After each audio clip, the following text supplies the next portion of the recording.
Bonjour, je voulais vous parler des différents effets existants chez les guitaristes.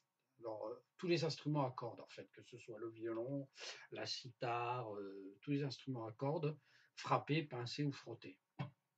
Donc, il y a plusieurs effets qui simulent les liaisons pour plus grande partie. Il y en a un seul qui ne simule pas les liaisons, c'est le vibrato.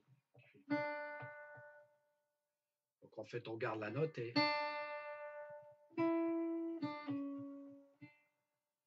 Alors, c'est des effets ponctuels, mais c'est assez important hein, quand on joue. Dans les musiques hypnotisantes, pendant.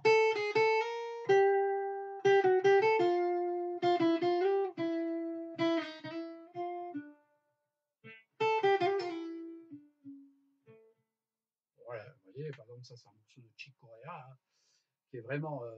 Voilà. Donc, c'est très latin, souvent. Hein, c'est très latin. D'ailleurs, quand vous écoutez en musique classique, Albinoni, l'adagio d'Albinoni, c'est truffé au violon de vibrato. Donc, ces vibrato, c'est très simple. Hein. On garde le doigt sur la note, on reste toujours appuyé. On fait bouger le doigt en restant appuyé. La base ne bouge pas. C'est la phalange, le haut de la phalange qui bouge. Je pense à ça. Je fais bouger le dessus. Je fais bouger ma main tout en restant appuyé. C'est comme si je faisais ça en étant sur une sonnette, vous voyez. Et donc, on peut lui donner une envergure à votre vibrato. On peut le jouer. On peut le jouer plus serré. Puis on peut le jouer très très serré. Et on peut le jouer serré, varié, quoi. C'est-à-dire serré, desserré. Vous voyez, voilà. Là, j'ai fait une première approche de ce qu'est une liaison d'une note par rapport à une autre. Sur une portée, vous avez Do, Ré, avec une espèce d'accolade par-dessus. Ça veut dire que la note est liée. La note est liée, cela signifie tout simplement que les notes sont enchaînées sans être frappées. Quand vous parlez, quand vous chantez, pas quand vous parlez, mais quand vous chantez, des fois vous avez des liaisons, vous n'avez pas de syllabes, c'est-à-dire que chaque son n'est pas percussif. Vous pouvez chanter ta ta ta pa pa pa ta ta, et vous pouvez faire pa, et vous n'avez plus de consonnes, vous n'avez plus de percussion. Et là, ça veut dire que les notes sont liées. Ah, ta ta ta ta ta ta ta ta. Vous voyez, il y a un léger intervalle entre chaque note, mais en tout cas, elles sont attaquées à chaque fois. Ta ta ta ta ta ta ta. Il y a des petits coups. Et donc, quand je joue comme ça, je joue que des notes attaquées. Vous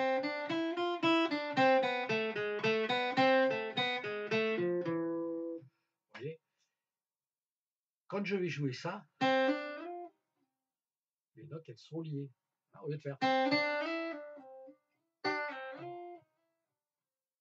Vous voyez, vous avez des musiques où vous avez beaucoup de notes liées. Hein, dans la musique japonaise, par exemple. Pardon. Vous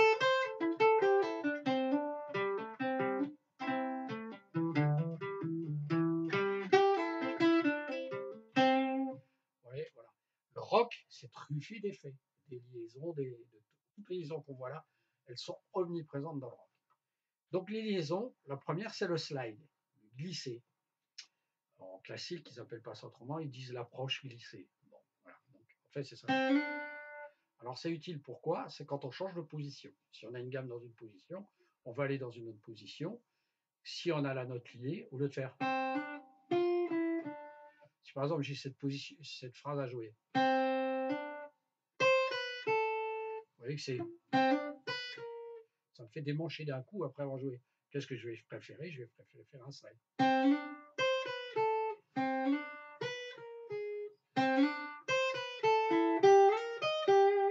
Vous voyez, donc le slide, amont, aval. Alors le slide, c'est en fait, je reste appuyé et je viens sur la note. Donc en fait, le trajet entre les deux notes est le plus court possible. Si par exemple j'ai deux croches, par exemple si j'ai ré, mi, ré, il faut que... Vous voyez, c'est pas...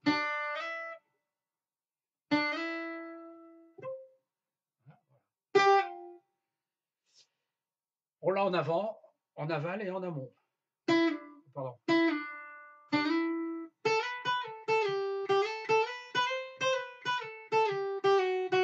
Voilà, amusez-vous à vous faire des choses comme ça pour maîtriser ce truc-là, ça vient très rapidement. On a la même chose de manière statique, c'est-à-dire la liaison sans bouger la main en faisant ce qu'on appelle les hammering. Ma première note est là, je reste appuyé là pendant que j'appuie celle-là. Et le petit doigt là fait comme un coup de marteau. Vous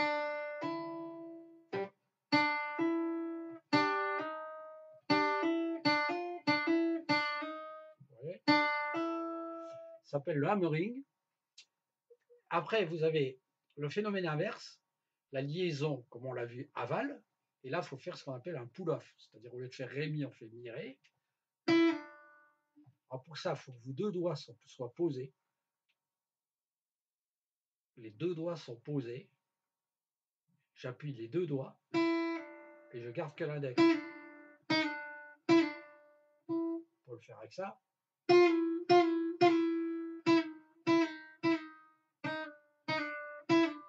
Voilà. Hammering, pull-off, on a vu quasiment tous les effets. Il reste le bend, qui est une formule, je vais le faire sur une corde aiguë, ça s'entend mieux, qui est le fait de monter d'une corde à une autre, et qui a un effet spécifique dans les musiques traditionnelles, dans le rock, où en fait, on a un sentiment de pleurs de l'instrument. Hein, souvent, vous avez ça.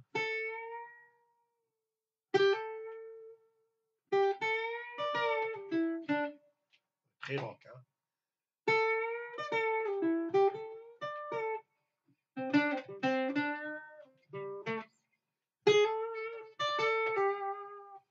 Et, là, j'ai fait des bands avec des pull-offs, des hammering.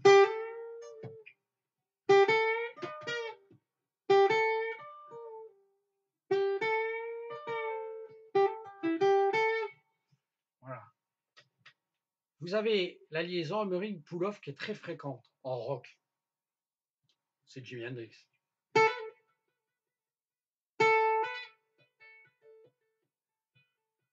Et si vous arrivez à bien taper votre hammering, vous pouvez prolonger le son le plus loin possible.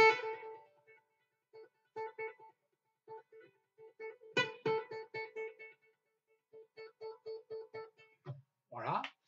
Je crois qu'on a tout vu. Hammering, pull-off, oui, on les a tous vus. Voilà. Donc je vous propose de vous amuser à faire ces choses-là. Et puis après, quand vous avez chopé un peu la technique, vous amusez à le rentrer dans une gamme. Vous êtes en gamme de Do.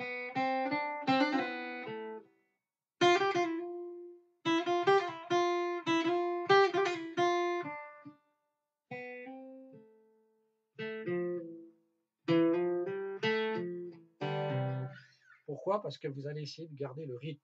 Vous allez faire 1 et 2 et 3 et 4 et 1 et 2 et 3 et 4 et...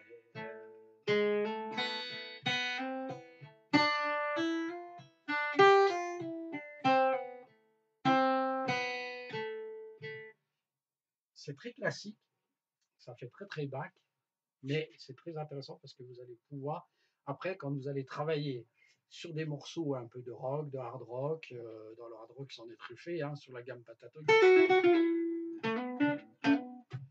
La plupart des gens font ces effets, mais les trois quarts des guitaristes amateurs ne sont pas calés, ne sont absolument pas dans un rythme bien installé. Et pour ça, si vous travaillez les gammes avec de manière très lente,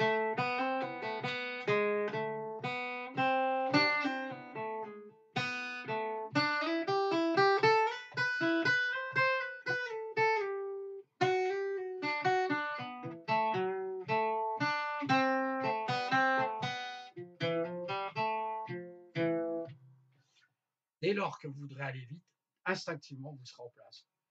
Si je joue une gamme majeure ici,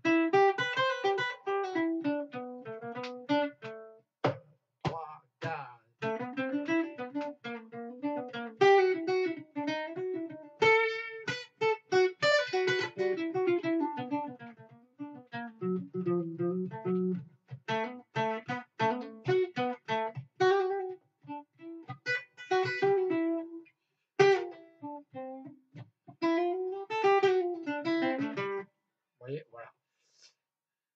vous aurez une précision que vous n'auriez jamais eue dans d'autres contextes. Voilà, si vous n'aviez pas travaillé cette régularité rythmique en amont.